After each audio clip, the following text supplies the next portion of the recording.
अस्सलाम वालेकुम, कैसी हैं सब मेरी बहनें। उम्मीद करती हूँ सब खैरियत से होंगी। अच्छा, आज का हमारा टॉपिक जो है ना वो हर एक लेडी के लिए एक मसला है, हाउसवाइफ के लिए। क्योंकि दो कामों को लेकर चलना यानी 24 घंटे हमारे घर को काम की ज़रूरत होती है हमारी, और इसके अलावा सिलाई भी कोई इतना आसान काम नहीं है।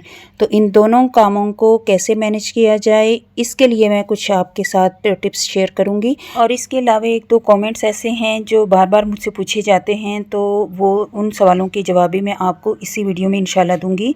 तो चलिए जी, आज का टॉपिक मैं स्टार्ट करती हूँ। या मैं ऐसे करती हूँ कि सबसे पहले उनके मैसेजेस का रिप्लाई कर देती हूँ। एक मेरी सिस्टर ने पूछा था कि एक तो सिलाई वैसे ही बोरिंग लगती है और उसके अलावा फिर उसके लिए काम निकालना, लेकिन मजबूरी ये है कि करना भी है, यानी कोई ना कोई काम तो करना है।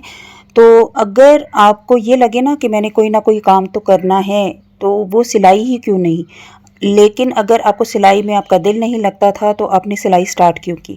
मेरा ये मानना है, मेरा ये कहना है कि आपको जिस काम में आपका दिल लगे ना, जो काम आप शौक़ से करते हैं, उसी को आप अपना ज़रिया माश या फिर पैसे कमाने का ज़रिया भी बनाएं, ताकि आप शौक़ से भी कर सकें और घर के कामों के साथ साथ आप सिलाई कर सकें। और अगर अब आप करना स्टार्ट ही कर चुकी हैं तो कोशिश करें नए नए डिज़ाइंस बनाएं, यूट्यूब से देखकर कुछ ना कुछ सीखती रहें और दिल लगा कर करें। और सिलाई की ऐसी जगह मुख्तस करें जहाँ पे बहुत ज़्यादा शोर शराबा ना हो, और अपनी कोशिश करें कि जब आप सिलने बैठें तो कोई मोटिवेशनल वीडियो लगा कर बैठ जाएं और वो सुनती रहें, या तिलावत कुरान पाक सुने, या जिस मर्ज़ी, या कोई ड्रामा ही लगा लें। बस आपने सिर्फ सुनना है और काम पे तवज्जो देना है। तो अगर आप ट्रेन हैं सिलाई में, अगर ट्रेन नहीं है तो फिर तो ज़ाहिर बात है उसमें फिर आपका दिमाग कहीं और नहीं होना चाहिए, सिर्फ सिलाई के ऊपर ही होना चाहिए। और सिलाई अगर आपके पास बाहर की कोई सिलाई आती है तो फिर तो आपने बहुत ज़्यादा तवज्जो के साथ उसको स्टिच करना होता है ताकि कपड़ा ख़राब ना हो। अच्छा, अब आ जाते हैं अपने टॉपिक के ऊपर। तो सिलाई और घर के कामों को किस तरह से मैनेज किया जाता है, ये एक परफेक्ट लेडी का काम होता है, ठीक है। लेकिन कोई भी एक दिन से, पहले दिन से ही परफेक्ट नहीं बन जाता। रफ्ता रफ्ता, आहिस्ता आहिस्ता करते करते आपने इस तरह के टिप्स अपनानी होती हैं ज़िंदगी में। ऐसे कोई आदत शामिल करनी होती हैं जिसकी मदद से आप तमाम काम बहुत खुश असलूबी से कर पाते हैं, और आपके पास टाइम भी बच जाता है कि आप अपने बच्चों और घर को और शोहर को दे सकें। और अगर आप यंग हैं तो ज़ाहिर बात है यंग लड़कियों की भी काफ़ी ज़्यादा शौक़ होते हैं, तो अपनी फ्रेंड्स को टाइम दे सकें, अपने घर को टाइम दे सकें, तो अपने शौक़ को टाइम दे सकें। तो अपने पूरे दिन के कामों को ऐसे मैनेज करें ना ताकि आपको घर का काम भी बोरिंग ना लगे, और जो काम आप करते हैं, यानी कोई कारोबार आप करते हैं या स्टिचिंग या कुछ भी आप करते हैं, और वो भी आपको बोरिंग ना लगे। तो इसके लिए सबसे पहली शर्त तो ये है ना कि आपने सुबह जल्दी उठना है, ठीक है। ये आपको थोड़ा सा वो लगेगा कि ये तो सब ही यही कहते हैं, हमसे उठा नहीं जाता। उसके लिए तो मैं आपके साथ बाद में टिप्स शेयर करूँगी कि आपने क्या करना है और ज़िंदगी में क्या ऐसा इंक्लूड करना है कि आप जल्दी उठना शुरू हो जाए इंशाल्लाह। और इसके अलावा अगर आपको किसी चीज़ का शौक़ है ना करने का, तो आप रात में जब उसके बारे में सोचते हैं तो सुबह ऑटोमेटिकली आप जल्दी उठना शुरू हो जाते हैं। अगर आप अपने पूरे दिन को मैनेज करना चाहते हैं ना, तो आप अपनी सुबह के 3-4 घंटों को मैनेज करें। अगर वो आपके अच्छे से मैनेज हो जाए तो आप समझ लें कि पूरा दिन आपका अच्छे से मैनेज हो गया, ठीक है। सुबह का जो टाइम है ना उसमें बहुत बरकत होती है। सुबह के टाइम में इतनी बरकत होती है कि वो अगर आप पूरा दिन भी वो काम करना चाहें तो आप फिर नहीं कर पाएंगे। सुबह की रूटीन को बहुत खूबसूरत बनाएं। सुबह मतलब आप ये है कि आपने अगर सिलाई करनी है तो आप सुबह के टाइम में 2-3 घंटे निकालें सिलाई के लिए। और पहले तो आप अपनी घर की सफाई करें, वो मेरे ख्याल में मुश्किल से 1 घंटा ही लगता है। जब आपके का घर साफ़ सुथरा होगा, आपकी सिलाई की जगह साफ़ सुथरी होगी तो आपका दिल भी करेगा। और कोशिश करें कटिंग आप रात में किया करें, और मॉर्निंग में जब आप सिलाई के लिए बैठते हैं 2-3 घंटे। और लेकिन 2-3 घंटे भी आपने लगातार नहीं बैठना। आपने आधा घंटा काम किया, 10 मिनट या 5 मिनट का आपने रेस्ट किया, उठ के फ्रेश हुए, चाय वगैरह पी, और इसी के अलावा आपने फिर आधा घंटा काम किया, फिर आपने 5-10 मिनट रेस्ट लिया। और रेस्ट के दौरान आप कोई भी अपना मनपसंद काम कर सकते हैं या किसी से गपशप लगा लें। लेकिन मोबाइल, शर्त यह है कि आपने मोबाइल नहीं उठाना। अगर आपने मोबाइल उठा लिया ना तो सारा काम, सारा मतलब आपका जो टाइम है वो उसी में लग जाता है, ज़ाया हो जाता है।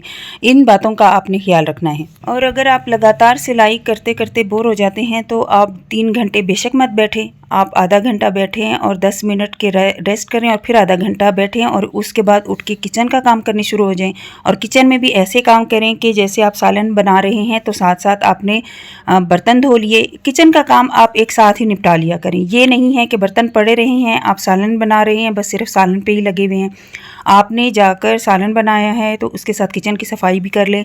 साथ के साथ 2-2 3-3 काम आप कर लिया करें किचन में, तो ये आपसे आसानी से हो जाया करेगा।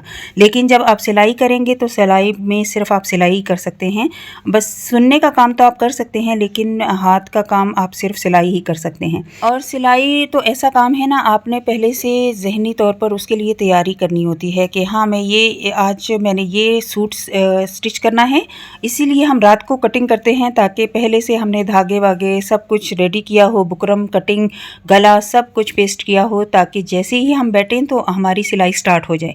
ये नहीं है कि आपने कपड़ा तो इधर उधर है और धागा भी इधर उधर है, आपने पहले धागे को सेट करना है, कपड़े को सेट करना है, उसमें ही इतना टाइम गुजर जाता है कि आपकी जो मोटिवेशन होती है वो ख़त्म हो जाती है। और इसके अलावा अपने कामों को आपने तकसीम करना है, छोटे छोटे टास्कों को तकसीम करें। इस वक्त में मैंने ये काम करना है, इसमें ये करना है, ताकि आपको भी पता हो कि मैंने किस तरह से अपने दिन को चलाना है। और मैं अपनी रूटीन भी आपके साथ इंशाल्लाह शेयर करूँगी। बहुत ज़बरदस्त रूटीन मैंने अपनी स्टार्ट की हुई है, जिससे मुझे बहुत ज़्यादा फ़ायदा है और मेरा पेंडिंग काम नहीं रहता, मेरा सिलाई का काम वक्त पे हो जाता है। तो सारे कामों को इसी तरह से लेकर चलना होता है। और इसके अलावा खाने पीने की जो है ना, उसमें आसानी लाएं।